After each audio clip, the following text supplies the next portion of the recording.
Hey, how's it going? I'm Fred, I'm the choreographer of the Choir of Man. I'm here with Ben and Ali, and we're going to teach you the ending of some nights in the Choir of Man. We're using plastic cups. If you've got plastic cups at home, feel free to use them. If you haven't, your hands are absolutely fine. Everything we do in the class, same thing with the hands, absolutely fine.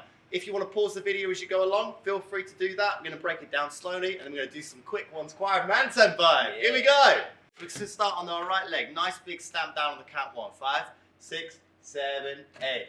1, and then we do a clap in front with a cup. If you haven't got a cup, use your hands, absolutely fine.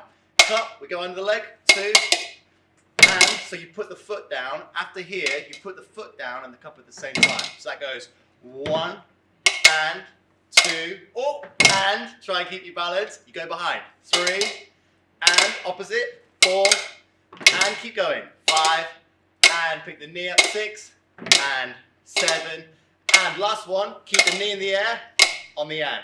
Yeah, so all of that again. Let's just do that. 5, 6, 7, 8. We go 1, and 2, and 3, and 4, and 5, and 6, and 7, and foot in the air. Good. From here. All good? Yeah. Here we go. Just. Here we go. So you go. Count 1. You go 1. Right, left, right. Hit. So that's on count 1. You go 5, 6, 7, 8. 1 and hit. We then go from here. We step back, step back, step back, step forward, like you're kicking a ball and you opposite the arms. Kick, pop.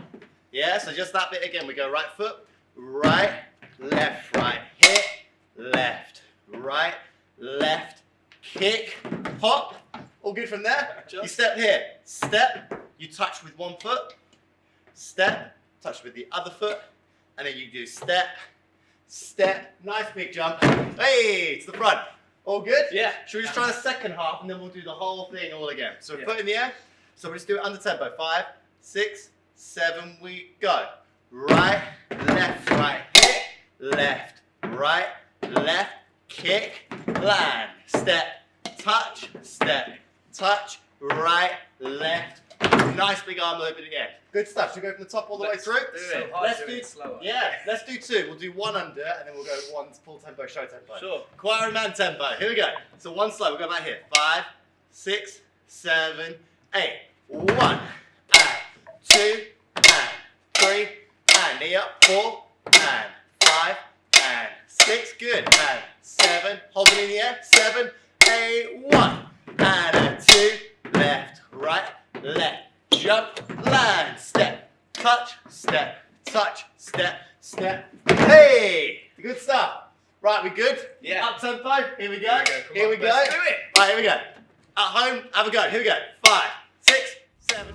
But I still wake up, I still see your ghost. Oh Lord, I'm still not sure what I stand for. Oh, what do I stand for? What do I stand for? Most nights, I don't know. Choir of Man journey. So my Choir of Man journey began in 2016 with the first workshop, kind of R&D week. It was something that we saw a brief go out, so it was kind of, apply to be part of it, but I thought it sounded great. I was really interested in exploring masculinity and ideas around that, and also really loved singing and harmony singing. I was in a really shit barbershop quartet when I was a teenager, and I was like, I'm going to apply for that, and got in, and yeah, we did a week of kind of experimenting with that, and we recorded a couple of music videos at the end of that week, but none of us thought any more of it. Just one of those kind of jobs that you do and had fun, and then kind of forget about it. And then the next year they were like, right guys, remember that thing we did? Well, we're gonna take it to the Edinburgh Fringe. And then that's when we got in a rehearsal room and started talking about what it might be, and that's when they asked if I might do some kind of spoken word interlude-y bits, and the show, yeah, we kind of built what would become this show at that point. So that was like July, August 2017. And then I did Edinburgh and then Adelaide Fringe the next year, and then had a little bit of a break. So I sort of missed your arrival, and You then stepped away because you didn't to make want space to for meet me. Yeah. No, to make, there was only room for one of us. And then kind of came back. We did a run at the London Wonderground on the kind of Earl's Court in the big upside down cow in the summer, and that was my first time back in the show proper. since then. We did a couple of kind of lockdown streamy gigs from pubs, but yeah, that was my first time back in the jungle on stage for like 3 and a bit years. I joined the show in the summer of 2018. I actually found out about it via Facebook. Yeah, I didn't know that. Yeah, there you go. Tom Brandon put a post out saying that they were looking for people.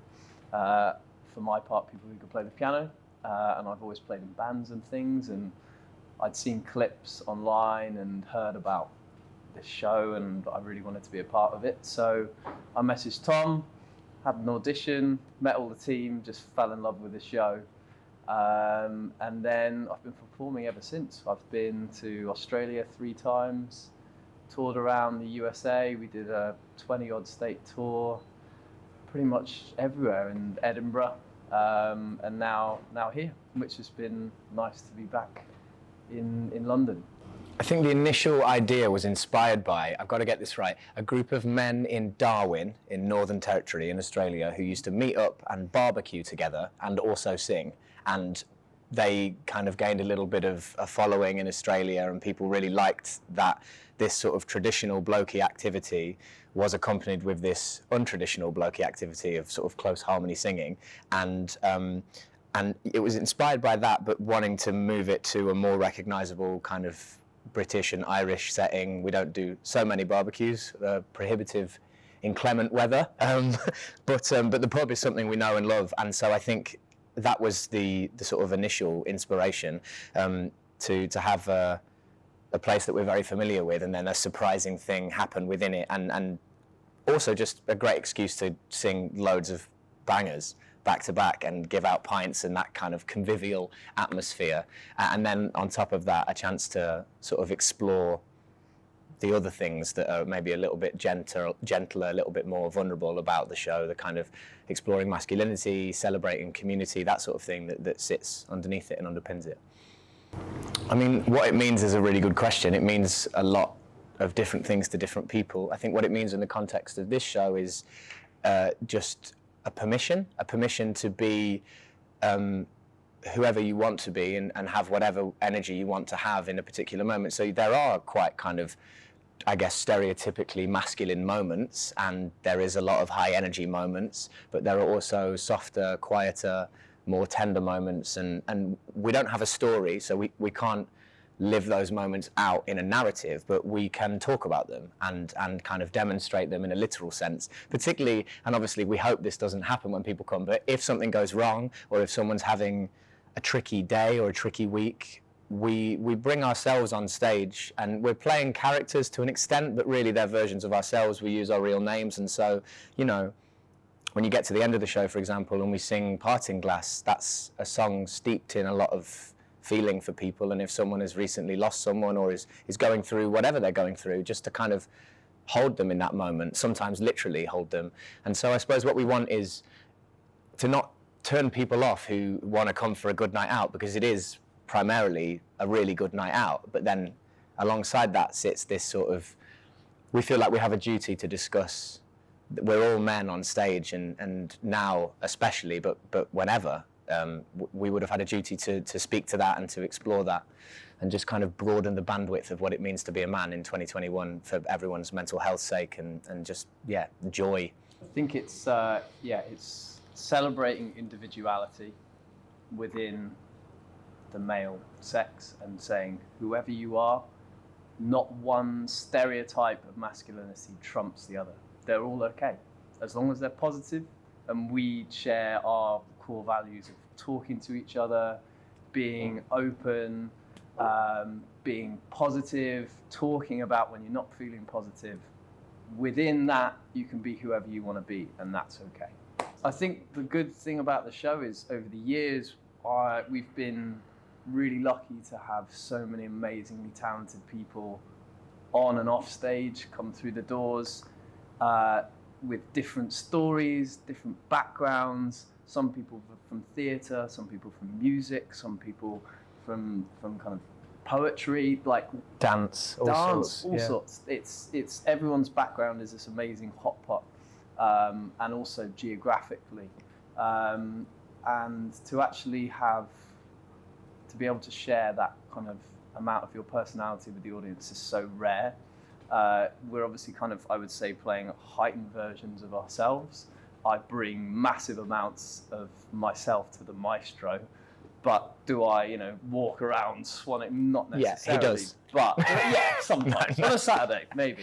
But that speech, I think people can really relate to it, particularly here in the UK. You know, when we're doing the show in America, they haven't necessarily heard of like Grimsby or like Guernsey, where I'm from. But here, the amount of cheers we get, and people are like, oh, and it brings the audience closer to us.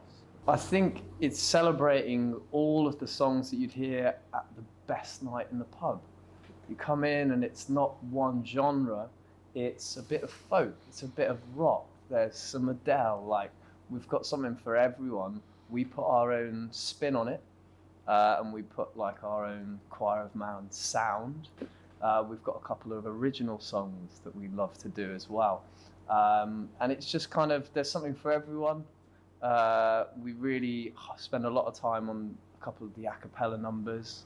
You know, we do some really kind of light-hearted numbers, and then we have this real stillness where everything's stripped away except 9 voices. And I think for me personally, that's like some of my favorite moments in the show. And we spend a lot of time rehearsing that, a lot of time, because those are the special moments that you might not get in the pub. But, you know, male voice choirs have been around for a long time, and I think that element of the show, it's in the name. We want to kind of, we're not your traditional choir, but when we have those couple of songs, it's like we can really deliver, and it's a really special moment.